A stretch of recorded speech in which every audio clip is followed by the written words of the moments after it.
રમવા હાટું લીધા હતા બરોબર મેં ઓલા ઓફિસમાં હામિદ કરીને કામ કરે છે ને એને પાછી 4800 જો એક પેમેન્ટ આવ્યું હતું ને ઘરે એ લઈને ગયો તો સામેથી કે પેલા પૈસા મારે લઈ જવાના હોય ઓફિસે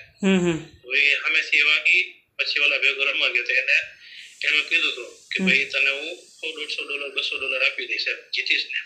કે અડધી કલાકમાં પાછા એક મૂકી દઈશ બરોબર એટલા કરી $4800 પેલા લઈ રમવા ગયા પણ $3500 જેવું $4800 માંથી હારી ગયો બરાબર તો મેં કીધું લાવ હું રમ એ હું બધા આવી ગયો પછી મેં કીધું પૈસા હવે ક્યાંથી આપણે કરશું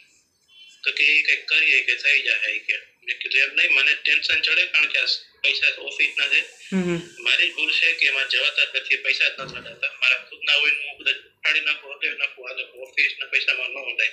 મારી ભૂલ છે બરાબર એ પછી ઓફિસે બીજા $3200 જેવું પડ્યું હતું લઈ એનો પાછો ગયો કે ભાઈ ઓલા બધા પૈસા કવર થઈ જાય રિટર્ન આવી છે બરોબર હું નાનું રમતા જ આવડે છે બહુ મોટું મને રમતા નથી હા બરાબર ટેન્શન એટલે આપણને થાય મોટું પછી ઈ બધા પૈસા આવે કે $8000 ટોટલ વયા ગયા એટલે પછી મેં સીધો શેઠને ફોન કર્યો કે ભાઈ મારેથી આવી રીતના આ ભૂલ થઈ ગઈ છે પેલા મેં ખોટું બોલ્યો હતો કે ભાઈ મેં જણ પૈસા દીધા હતા ને તો પછી મેં કીધું કે આવી રીતનો ગયો તો કે કોની યાર ગયો તો હું નામ નતો નામ દઉં તો ઓલો પછી પૈસા ન આપે બરાબર કે જેને કીધું તો ને પૈસા લઈને ગયો તો એ પછી કરે આવ્યા પછી હું ઘડી ઉભી ગયો ટી શર્ટ ને આવ્યા પછી પોણી કલાક પૂછ્યું માર્યું પછી સવાર 7 વાગી પછી એ લોકો મને ઘરમાં બેહાડ્યો સુઈ જવાનું કીધું ગયો તો વળી પછી ધીરેને એટલે મેં જે કઈ પૈસા મોકલા બધા અભયના રેકોર્ડમાં છે અને મારા રેકોર્ડ ચેતનભાઈ કરીને છે ને પ્રતિ જે પૈસા આવતા એ ભાઈના રેકોર્ડમાં કેટલા પૈસા મોકલા બરોબર એટલા મેં મોકલા એ બધા રેકોર્ડમાં છે કે ભાઈ આટલા પૈસા મોકલા ને હું દર મહિને છે ને $1000 પગાર આવે ને એટલે હું $200 લઈને કસીનો રમવા જતો $200 રમું તો ઠીક છે રમાવે તો ઠીક છે ચાથી હું રમવા જતો બરોબર તમારે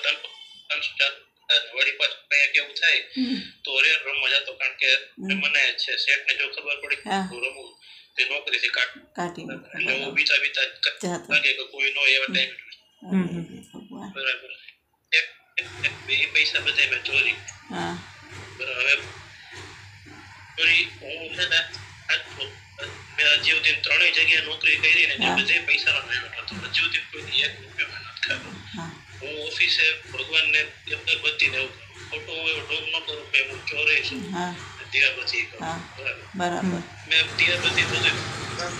$1 જો નતો હોય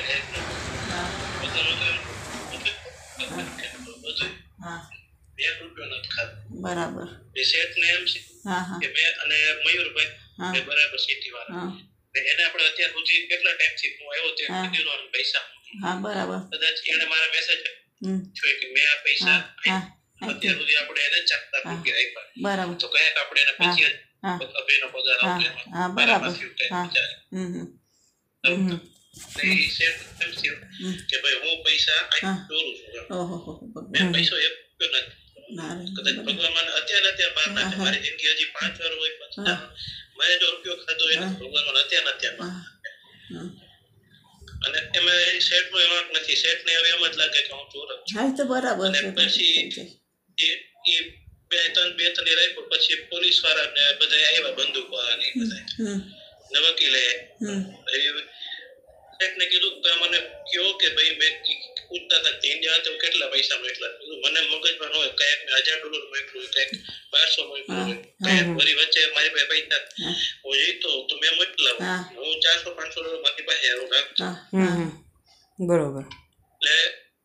એટલે શેઠને એમ થયું કે ભાઈ મેં આ બધા પૈસા જે મોકલ્યા ને પગાર સિવાયના એના છે બરાબર રામ એક બરાબર લાંબી સ્ટોરી નથી કરી તું એક્સેપ્ટ કરી દીધો બધું હવે જે થાતો એ પૂરું કરો અધિકારી બધા અને આમ જો પણ મેહુલભાઈ વાત તો કરવા દો તમે એને એમ થાય મોકલવાના જ છો ને. હા તો તમે એને એના ફોનમાંથી તો ખાલી વાત કરવા દો. એના ફોનમાંથી તો વાત કરવા દો. હલો આમ જો હા હા તું ન્યા હા ન્યા તું જાય તો પછી ત્યાંથી ફોન કે કાંઈ થાય કે નહીં થાય તો કે મને ભૂલી જાજો. ના માં તને ભૂલી જવાય દીકરા. ખર્ચો ન કરતા ત્યાં હું જાઉં ને પછી મને ભૂલી જાજો. ના બટા ના મારી પાસે કોઈ રૂપિયાનો ખર્ચો ન કરતા હું તો પાસે કોઈ દી કાંઈ નહીં. બીજી લાંબી કાંઈ ન હોય એમને કામ છે. ઓકે બધું બતાવો. ના મારા વાલા ના દીકરા બહુ મોટી ભૂલ કરી નાખી. માસાને કયો જો મકાન લખી દેતા હોય ને એ લોકોને મગજમાં ઉતરતું હોય તો વસ્તુ સોલ્વ થાય. બાકી કાંઈ થાય એમ છે નહીં. બાકી મારી રૂપિયા કાંઈ રૂપિયો ખર્ચો ન કરતા કોઈ કાંઈ વસ્તુ હું નહીં કોઈ દી કાંઈ. ના માં કાંઈ તારી ભૂલ નથી. ભૂલ મારી છે બટા તારી કાંઈ ભૂલ નથી દીકરા. અરે મારા દીકરા પાછો એવું કે ફોન તો કરવા દેજો પછી મોઢું બતાવજો પાછું. હો કઈ મોઢું નથી જો મારા નસીબ. હવે માસાને કીધું આપણે માસા પાસે રસ્તો છે કે લખી દઈ. મેં કીધું 2 વર્ષમાં હું તમને મકાન ગમે ત્યાંથી કરી દઈશ. હા એને બટા દીકરાઓ કે દીકરીઓ કાંઈ નંબર એટલે ઉપાધિ થાય ને પોતાની એ પાછી. કાંઈ વાંધો નહીં. હા અત્યારે બીજી લાંબી કામ છે તમારી રીતે સાથ. હા જો જય શ્રી કૃષ્ણ ભાઈ દીકરા.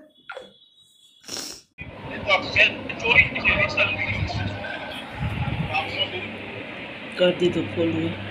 કનેક્શન નથી થતું.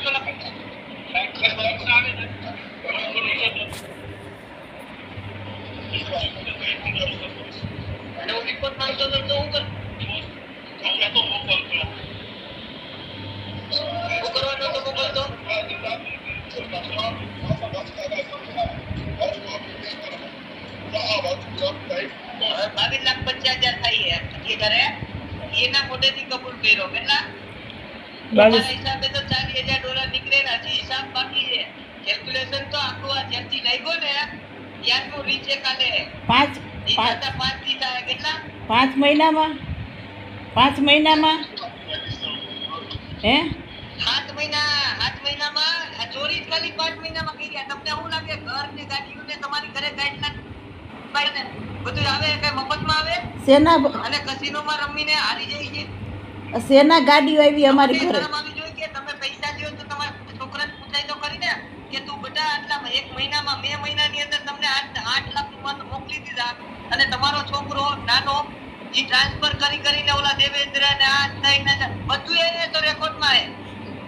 હા ભાઈ હશે અમે કેમ ના ભાઈ તમે શું કહેવાય 2 મિનિટ એને ફોન આપો વાત કરવી છે. વાત તો ધરાઈને વાત તો કરવા દે મારા વાલા તું બોલ હવે ભાઈ. જાય આ છેલ્લો દી એ તો તમને દેખાડવો હતો ને તમે કીધું તું રેગ્રેટ થયા હતા એટલે હું દેખાડું. 2 મિનિટ ભાઈ 2 મિનિટ. હવે કયો તો ઈ પાછો મળશે પૂછી લ્યો. બોલ બટા શું છે તારે દીકરા બોલ બટા મન ખોલી વાત કર તું દીકરા. કઈ નથી રોમા દીકરા રોવા કેટલા લીધા છે તે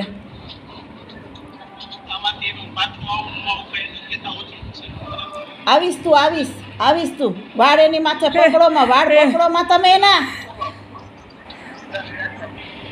હું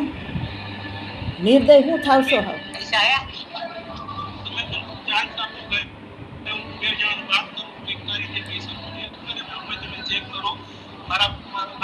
તાર મમ્મી એ કીધું 25,000 તમે 22,50,000 હું 25,000 કરી દો. હે અરે ભાઈ હરખો વ્યવસ્થિત તમે હિસાબ ચેક કરો. તો ચેતનભાઈ છે અહીંયા વાત કરતી છે ચેતનભાઈ ને એને નાખવાનું અંદર ઈ કઈ થોડો રાવણ સિંહ છે એકલો દીકરાનો વાંક નથી તમે આમ કા કરો હાવ. તું ટ્રાન્સફર ના ધંધા કરે હું મોબાઈલ ના ધંધા કરે તમને મોબાઈલ કનેક્ટ નથી થતું હરખું બરાબર એટલે ભાઈ. હા બોલો તો મોબાઈલ તમને નો ખબર પડે કે 1.5 લાખ નો ફોન હે આ કોની પાસે કેપીસીટી નથી 2 મહિના પહેલા એમને રખડતો તો હા. ધ્યાન નહોતું હા અને આપણે એને કામે રાખ્યો હા પગાર દઈશી હા. 85,000 રૂપિયા હા અને મને ચોરી કરવા આવી રીતના 8 લાખ હા હા બરાબર હા હા હે ધર્મશાળા હે ના કાંઈ ધર્મશાળા ન હોય મારા વાલા ધર્મશાળા ન હોય કાંઈ વાંધો નહીં હવે જસ્ટિસ કરે ને ઈ તમારી પાસે પૈસા હોય ને ત્યારે રેડી કરજો આ તો તમારે કેવું હતું ને તમારું મોટું જોવું હતું આ જોઈ લી બરાબર કઠેડામાં ઉપર ગયા દીકરો જો બેટા કાંઈ ચિંતા ન કરતો તું સાચો જેટલો હોઈશ ને એટલો જ વહેલું તારું થાય બધું બરાબર આ તમારા છોકરાનું પેપર બની ગયું છે આ કેટલા ટાઈમ માટે છે અંદર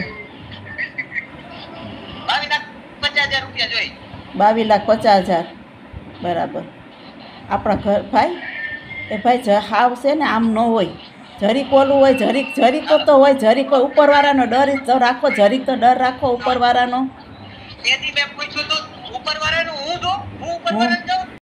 તો મને બરબાદ કરી નાખ મારી કંપનીની ખબર હે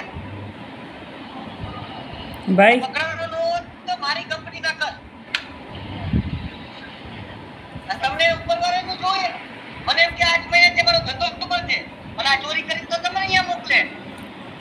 સમજો એટલા અમારા રૂપિયા અમારા ઘરમાં હોય ને ભાઈ તો આવીને તમે કોઈ પણ માણસને મોકલો જોઈ જાઓ અમારા ઘરમાં રૂપિયા તમે અને વસ્તુ જોઈ જાઓ અમારા ઘરમાં એવી બધી તમે હાઈફાઈની હવે અમારો પ્રોબ્લેમ નથી હવે તમે પૈસા ગોતો પૈસા મળી જાય ને મને કહેજો બરાબર જ્યાં સુધી માં અત્યારે કરવા મળશે તારે 22,50,000 લઈ દે અને ફોનમાં તું જાય છે અત્યારે લઈ દે અને મારવાનું એ થઈ જાય શું બેટા એક ખબર હે ને બોલ બેટા બોલ તું બોલ માર દીકરો જેટલા પૈસા કે ને એટલા દઈ દો. હા માં કહીએ દઈએ ક્યાંથી તમે હજી આ બિચારું ડેલી ચેક ભાઈ થાય ચેક કરજો તો એક ફેરે મોકલવા મને બધી ખબર હે આયુમાં જનરલ એન્ટ્રી મારી છે એમાં કેસ નો અરે બાપ મેં ઈ ચેક કરું છું હું એડમિન આવ ને તું ડિલીટ કરી દે ફોટો મને દેખાડે સમજાઈ ગયું રિવર્સમાં ખબર પડી ને જો ભાઈ એક વખત આપણો ગુનો થયો ને હાથ આપણે હોનાના થાય ને આપણે હાથ હોનાના થાય ને બટા તોય આપણો ગુનો થઈ ગયો થોડીક ભૂલ હોય ને તો વધારે જ થવાની છે દીકરા સમજી ગયો તું આ થોડીક ભૂલ ન થાય થોડીક ભૂલ કેવાય વિડીયો કઈ હોય ને જો વિડીયો ચાલુ કરો આ થોડીક ભૂલ હે વિડીયો બંધ થઈ ગયો ભાઈ હાથ કોનાનો થઈ ગયા પણ તમે આ માનો સાથ હોય ને તો જ આ થાય ના માનો સાથ ન હોય માનો સાથ દીધો ન હોય મારું નામ છે વીણા કોરિયા 1.5 મહિના જેવું થવા આવ્યું છે અને એને વિડીયો કોલમાં વાત કરાવે તો 5 મિનિટ જેવી વાત કરાવે અને પૈસા સિવાય કાંઈ વાત કરાવતા નથી અને એની પાસે લખાણ કરાવી લીધું છે એને મારીને પોલીસવાળા ઊભા હતા બંદૂકો પણ દેખાડી છે એ લોકોએ અમને ત્યારે બરાબર તે પછી કંઈ વાત થતી નથી અને એના જીવનું જોખમ છે જેમ બને એમ મારા દીકરાને સુખ વતન પાછો લઈ આવી દે સરકાર મારી એ જ માંગણી છે બાકી તો પૈસા તો અમારી પાસે છે નહીં તે દઈએ અમે બરાબર મારો દીકરો 2-2.5 વર્ષ પહેલાં બીજી કંપનીમાં ગયો ત્યારથી પછી આ બીજી કંપનીમાં આવ્યો એને 6-7 મહિના થયા ના અમને લાગતું નથી ભાઈ બરાબર મારું નામ છે અભય કોરિયા ઘટના અમારે ગયા મહિનાની 3 તારીખ આસપાસ બનેલી છે અને અમે 3 તારીખે જણાવવામાં આવ્યું હતું સવારે કે ભાઈ તમારા ભાઈ અહીંયા કંપનીમાંથી $8,000 ની કરન્સીની ચોરી કરેલી છે તમે અમને આપો અને રાજકોટમાં એક વ્યક્તિ દ્વારા અહેવાલ આપવામાં આવેલો હતો કે ભાઈ તું એના ઘરે જઈને પૈસા